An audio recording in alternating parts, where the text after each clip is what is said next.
여러분 안녕하십니까? 이른바 전라도 시인이란 별칭으로 유명한 전북 고창 출신의 정재학 시인이 쓴 저질 반역 세력을 양산한 책임 전라도는 이 죄를 어쩔 건가라는 칼럼을 이달 초 권순할TV를 통해 소개해드린 뒤 많은 시청자들이 큰 관심을 보였습니다. 특히 관련 영상에는 자신의 고향인 호남지역이 직면해 있는 심각한 정치적 문제점과 이념적 문제점을 용기 있게 폭로한 정 시인을 높이 평가하는 댓글이 잇따라 올라왔습니다. 오늘은 정재학 시인의 다른 칼럼 두 편을 한번 살펴보도록 하겠습니다. 먼저 소개해드릴 글의 제목은 5.18 관련 내용을 다룬 애국가를 거부하는 자에겐 개사료를 던져주자라는 제목의 칼럼이고, 이어서 소개할 글은 문재인과 관련된 문재인의 경호원은 왜 65명이나 될까라는 제목의 칼럼입니다. 정재학 씨는 먼저 5.18과 애국가 관련 칼럼에서 다음과 같이 밝혔습니다. 필자가 5.18 세력에게 부정적인 가장 큰 이유는 그들이 애국가를 부르지 않는다는 점에 있다. 5.18이면 국가도 무시할 수 있다는 생각일 것이다. 감이라는 말 외에 이 상황을 설명할 방법이 없다. 지금 여기에서 국가는 나라를 말하는 국가가 아니고 애국가를 말하는 그 국가입니다. 감히 대한민국의 국가를 부정하는 자들이 누구인가는 이미 밝혀진 그대로이다. 그들은 모두 더불어민주당과 진보당에 모여있다. 소위 민주를 입에 달고 사는 인간들이다. 분노가 가슴에서 일어난다. 어쩌다 우리 대한민국이 이 지경까지 왔는지 모를 까닭이 없다. 우리는 그 과정을 지켜본 시대의 증인들이다. 김대중, 노무현, 문재인에게 정권을 빼앗긴 대가였음을 뼈저리게 느끼고 있다. 10여 년 전 그들은 5.18 행사에 애국가를 배제하고 님을 위한 행진곡을 부르겠다고 나서기 시작했다. 이에 우리 국민은 이러한 어처구니 없는 사태에 극렬하게 반대하였으나 노무현과 문재인의 정치 권력을 배경으로 5.18을 장악한 세력은 끝내 그들의 행사에서 이를 관철하고 말았다. 그리고 이제는 국민을 의식하지 않고 당연하게 부르고 있다. 당시 보훈처는 이 난처한 상황에 대해 유구무원이었다. 정권을 좌파에게 빼앗긴 뒤의 일이기 때문이었다. 그리하여 애국가도 부르지 않는 단체의 행사를 국가가 지원한다는 아이러니에 대해 우리는 할 말을 잊고 말았다. 5.18 세력은 애국가 배제 문제가 해결되자 이제는 당당하게 헌법에 실을 것을 요구하고 있다. 만약 헌법에 실린다면 대한민국의 헌정 질서는 무참하게 무너질 것이다. 2011년 유네스코 인류 문화유산의 기록물로 등재된 후 사태는 걷잡을 수 없이 흘러가고 있었다. 5.18이 총기 탈취 반역 폭동이라는 현실적 문제에서 민주화운동이라는 이상적인 문제로 발전하고 민주화운동에서 애국가도 부르지 않는 반역을 인정받은 뒤 이제는 헌법 전문 수록을 요구하는 한편 나아가 인류가 기념해야 할 문화유산이라고 세계 인류를 조롱하는 단계까지 간 것이다. 한동훈이 실수한 것은 이들의 요구를 국민적 요구로 착각한 점이다. 비록 총선에 임하여 필사의 자세로 노력한 수고를 모르지는 않지만 만약 한동훈이 차기 대통령에 오른다면 한동훈은 5.18에 대한 약속을 지켜야 한다. 반역에 동조하는 죄를 저지를 수밖에 없다는 것이다. 그래서 우리는 헌정 질서를 보존하기 위해 죽음을 각오하고 5.18 문제를 막아야 하는 것이다. 우리가 한동훈을 꾸짖는 이유는 총선 후 국힘당은 5.18 헌법 수록이라는 위험한 굴레로부터 풀려나야 하고 국힘당 내 애국 세력들의 힘을 집결해야 하기 때문이다. 우리는 국민투표를 할 수밖에 없다. 5.18 가짜 유공자 문제와 불법이 자행되는 유공자 심사 주체 및 과정 등 5.18 전반에 걸친 문제를 국민적 논의에서 출발시켜야 한다. 그러므로 국민이 결정하고 요구하는 문제를 외면할 단체나 정당은 있을 수 없다. 그동안 민의를 추적한 결과 지금 5.18 가짜 유공자 문제를 부정적으로 보는 국민이 최소한 70% 이상이다. 따라서 전라도와 민주당은 5.18 헌법 수록 주장의 정당성을 이미 상실했다고 보아야 한다. 그러므로 그들이 왜 국민적 논의를 피하고 있느냐는 의문에 답이 나오는 것이다. 그들도 민심을 읽고 있습니다. 이제 우리는 5.18 헌법 수록 문제가 아니라 오히려 가짜 유공자 문제 해결에 국민적 요구가 있음을 주목해야 한다. 만약 더불어민주당과 5.18 단체 및 전라도가 국민투표를 거부한다면, 그리하여 가짜 유공자 문제 해결에 협조하지 않는다면 정부는 5.18에 관한 모든 지원을 중단해야 한다. 국가보훈부는 5.18 유공자 연금부터 의료, 교육 등에 이르기까지 지원에 관한 모든 것을 끊어야 한다. 그리고 행사에 더 이상 애국가를 부르지 않으면 5.18 묘역 관리도 광주시로 돌려주고 5.18 행사 지원도 광주시에 맡겨야 한다.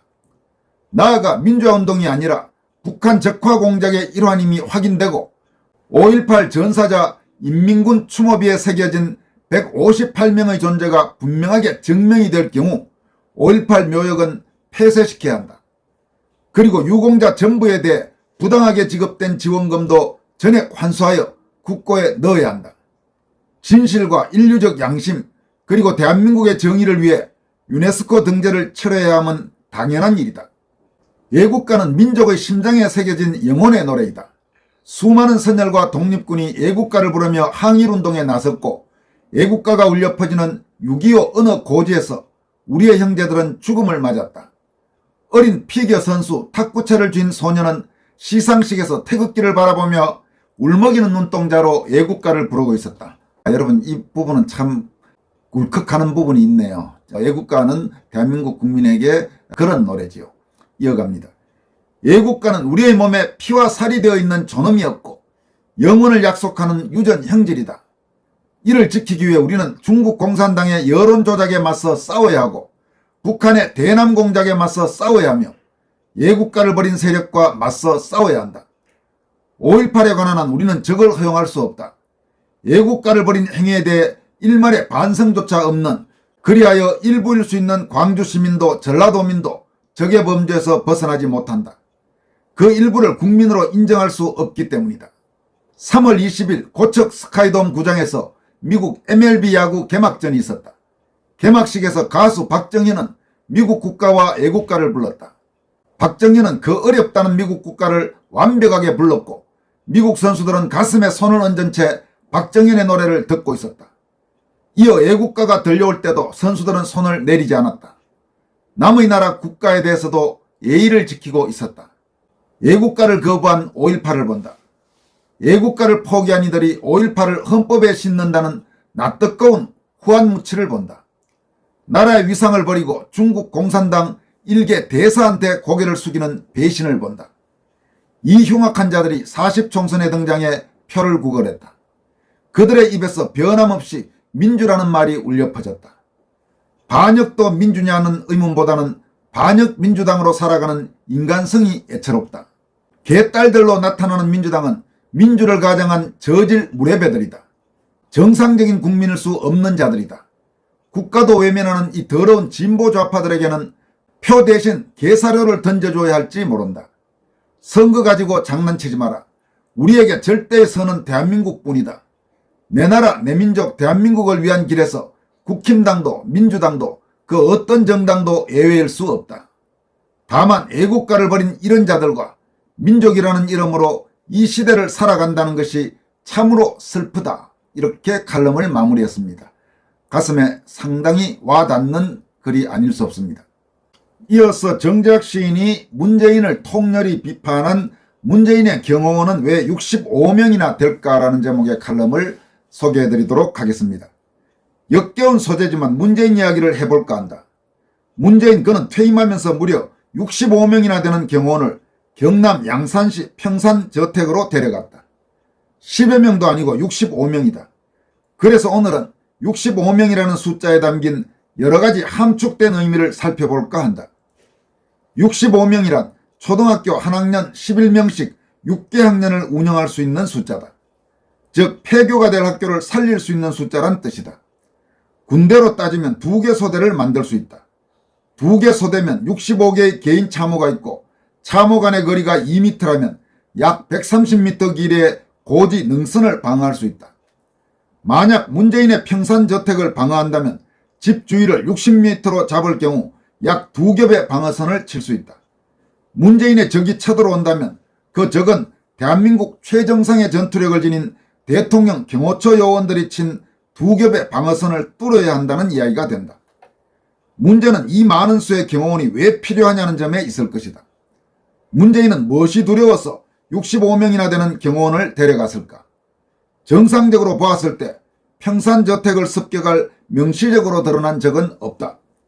북한이 암살 목적의 간첩을 난파시킬 수는 있으나 문재인의 종북 행위를 놓고 볼 때 그럴 가능성은 없다. 그렇다면 혹시 우리 국민이 무서워서였을까? 문재인은 노무현의 최후를 곁에서 지켜본 사람이다. 죽음의 의문이 뒤따르고 유서 유무를 따질 때 컴퓨터에서 노무현의 유서를 발견했다는 사람이 문재인이다. 그리고 노무현의 죽음에서 다시 사망 원인에 대한 의문이 제기되자 부검 절차조차 거치지 않은 채 화장되었다. 화장을 주도한 사람이 그냥 속 한 사람만은 아니다. 왜 죽었는지 따질 수 없도록 증거가 인멸된 것이다. 그 과정을 가장 잘 아는 이가 문재인이다. 따라서 대통령 재임 시 저지른 비리가 밝혀지고 문재인이라는 존재에 대한 국민적 비판이 비등해지면 문재인의 신변은 위험해질 수 있다. 그래서 문재인은 평산저택을 경호원으로 가득 채운 것은 아닐까. 지금까지 밝혀진 것만 해도 문재인의 죄는 절대로 선업일 수 없다. 문재인은 박근혜 전 대통령 탄핵을 주도해 5년 동안 구치소에 가두었으며 전임 대통령으로서 마땅히 받아야 할 모든 예우를 박탈한 인물이다. 이명박도 마찬가지다. 따라서 2명의 전임 대통령을 땅바닥에 패대기 친 문재인의 업보는 온전히 문재인 그 자신의 것일 수밖에 없다. 여기에 더해 원전 폐쇄로 인한 막대한 손해로 한수원의 적자는 약 20조 원에 이르고 있다. 수출길도 막혔다. 결과적으로 대한민국 원자력 발전은 중단되었다. 우리는 원자력에 관한 국가 경쟁력을 잃었던 것이다. 여기에 처 김정숙의 관봉권 옷값부터 대통령 1호기 동원 인도 타지마할 여행 문제까지 문재인 부부에겐 죄과로 겹쳐지는 문제가 한두 가지가 아니다. 특히 대통령으로서 영토를 수호하지 않았다는 점은 치명적인 죄가이다. 한박도 이야기다. 한박도는 문재인이 대통령에 취임하자마자 북으로 넘어갔다. 문재인은 국민도 보호하지 않았다. 서해 공무원 피살 사건 이야기다. 삶은 소대가리라는 소리를 들으면서도 북한 인권법 통과를 가로막았고 심지어 대한민국의 자유를 찾아온 탈북인을 강제 북송시켰다. 더욱이 그는 친중 사대주의자였다. 이 땅에 20개가 넘는 공자학원이 설립되었다. 따라서 문재인은 영토도 국민도 주권도 보호하지 않는 대통령이었다. 또한 그는 국민을 속인 죄인이었다. 무려 125차례에 걸친 주택과 소득에 관한 통계 조작은 문재인이 국민을 우롱한 대표적인 사례다. 대통령이 국민을 의도적으로 속였다는 점은 지금도 이해가 되지 않는다. 속이는 짓은 속세를 살아가는 일반인에게도 용납되지 않는 도덕적 결함이다. 친구 사이에도 인격이 무너지지 않는 한 있을 수 없는 일이다. 그러나 문재인은 통계청장을 바꾸면서까지 서슴없이 국민을 속였다. 대통령이란 자가 국민을 속인 행위는 가장 저열한 범죄 행위이다. 탄핵뿐만이 아니라 사형 수준의 처벌을 받을 죄라 할 것이다. 국민의힘은 이걸 왜 묻지 않는가? 의문부호를 넣고 다시 정리해보자. 대통령이 국민을 속였다. 대통령이 영토를 지키지 않았다. 대통령이 국민을 보호하지 않았다. 대통령이 주권을 수호하지 않고 북한의 지시대로 움직였다. 도대체 문재인이 대한민국을 위해 한 일이 뭔가? 경호원 65명은 국민으로부터 문재인 자신을 보호하는 데 필요한 인원이었음이 분명해진다. 지금 문재인은 국민이 두렵고 무서운 것이다. 아마도 노무현의 최후가 눈앞에 어른거리고 있을지 모른다. 경호 비용 또한 무시할 수 없다. 짐작컨대 경호원 1인당 연봉과 경비가 최소한 1억 원은 될 것이다. 평균은 얼마일지 자세한 내막은 모른다. 그러나 분명한 것은 문재인을 지키기 위해 1년에 65억 원 이상이 쓰인다는 사실이다. 10년이면 650억 원이다. 여기에 문재인 본인에 대한 연금과 기타 혜택도 엄청나다. 생각해보면 65명이 하루 3끼 먹는 쌀양만 해도 나락 한 가마니는 좋게 될 것인데 그걸 또 누가 해서 먹일 것인가? 그러니 취사 인력도 있어야 하고 의료 지원도 있어야 한다. 그러므로 65명 경호 인력에 대한 보급 문제는 간단한 게 아니다. 그리하여 이 많은 비용을 들이며 경호원들이 하루 종일 문재인 주변에서 국민을 상대로 경계하고 있다는 말이 된다. 국민의 분노를 막기 위해 대한민국 대통령 경호처가 동원되고 있다는 기막힌 역설이 성립된다. 소중한 국민 세금과 경호 인력들이 공산주의자 문재인과 김정숙을 보호하기 위해 쓰인다는 것. 국민을 속이고 나라를 망친 범죄자가 국민 세금을 그 비용으로 사용한다는 것을 생각하면 참으로 억장이 무너진다. 말도 안 되는 세월호 침몰 사건을 빌미로 일국의 대통령을 끌어내리고 자신이 대통령이 된 뒤에는 북한만 바라보는 종북 간첩 행위에 매달린 문재인. 나라 빚만 근 400조 원을 늘려놓고 원전 경쟁력 부숴놓고 노동자 위한답시고 최저시급을 올리면서 물가를 몇 배로 올려놓은 문재인. 시장 가기가 두려운 것은 우리들 서민뿐일까? 그리하여 국민이 무서워서 경호원을 65명씩이나 데리고 갔다는 이 사실은 오래도록 대한민국 흑역사로 기록될 것이다. 그러므로 지금 문재인에게 필요한 것은 고개 숙여 속죄하는 일이다. 국민을 두려워할 일이 아니다. 그러니까 문재인을 힘들게 하는 건 문재인 자기 자신임을 명심해야 한다. 지금이라도 65명 경호원들이 평산마을 문재인 사택 경호에서 풀려나 원위치로 돌아갔으면 한다. 그리고 그 경호 비용으로 집까지 빼앗기고 살아가는 박근혜 전 대통령을 돕는다면 얼마나 좋을까라고 칼럼을 마무리했습니다. 참으로 구구절절 가슴에 와닿는 내용이라고 생각합니다. 문선알TV였습니다. 여러분 고맙습니다.